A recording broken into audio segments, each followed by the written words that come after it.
say them, I'm probably not going to write them out. All right? So we have 2x squared plus 5x minus 3 equals 0. Correct? Correct? OK. The first thing we always want to look into is trying to see if we can factor out a common number or term. See if there's anything that they all share that we can factor out. So when solving by factoring, that's the first thing we want to do. So do we have a common term or number that is a factor of all of these that we can factor out? No, right?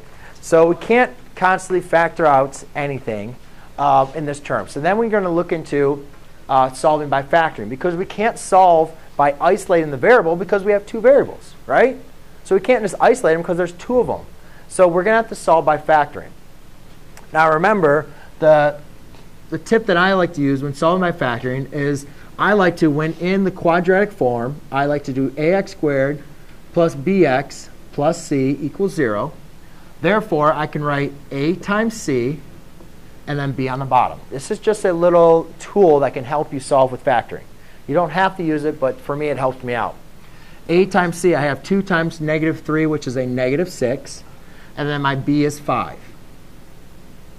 Now, to figure out what goes on the other two sides is you need to think of what two numbers multiply to give you negative 6, but then add to give you 5. So to do that, we need to list out all the factors of negative 6. So you could do negative 6, positive 1.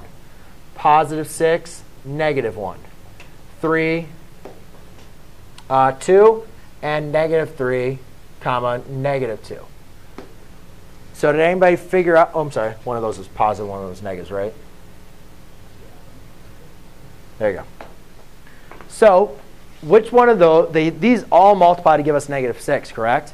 But which one of those, when added up, give us positive 5, Ashley?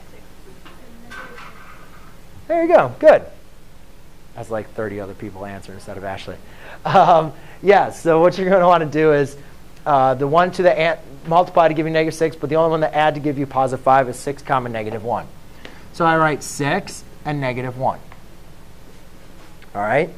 Then what do we do from there? The most common mistake is, again, if you guys remember, I said students like to write this.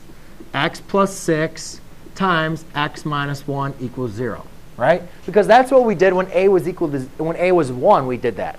But guys, remember, you can multiply this answer to give you back your trinomial. Does x times x give you 2x squared? No. Does 6 times negative 1 give you negative 3? No. It gives you negative 6. So there's something wrong. We still need a couple more steps to work. So what we do is we rewrite our equation. So we're just going to rewrite the equation, 2x squared. But instead of writing 5x, I'm going to write my new factors, Justin.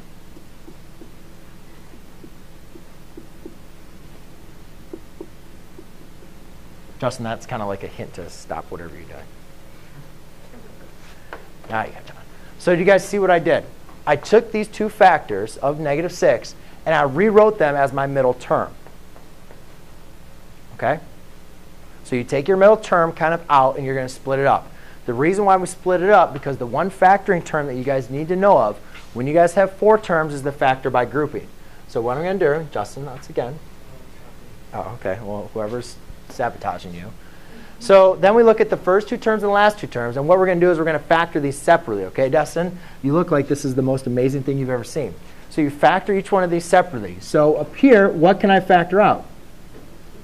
I can factor out a 2 and a x.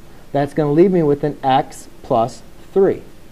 Now here, you might want to look at this and say, all right, what could you factor out? Well, you want to factor out a negative 1, because when you factor out a negative 1, you're left with an x plus 3. So now, if you guys will look at this, kind of step back and look at that whole problem as a whole, you can see that here's a term and here's a term, right? Terms are separated by the addition and subtraction sign. They're separated by the addition and subtraction. So now we have 2 terms. Do those 2 terms share anything? Yes, they share the factor x plus 3. So when I factor out x plus 3, I'm left with 2x minus 1 equals 0. All right? Remember, you could say this equals 0 as well. So now, since we have this equal to 0, remember we apply the 0 product property. So Sadiq, what you do is you say if x plus 3 times 2x minus 1 equals 0, then x plus 3 equals 0, and 2x minus 1 equals 0. Now, we can solve it like linear equations. So you could say x equals 3.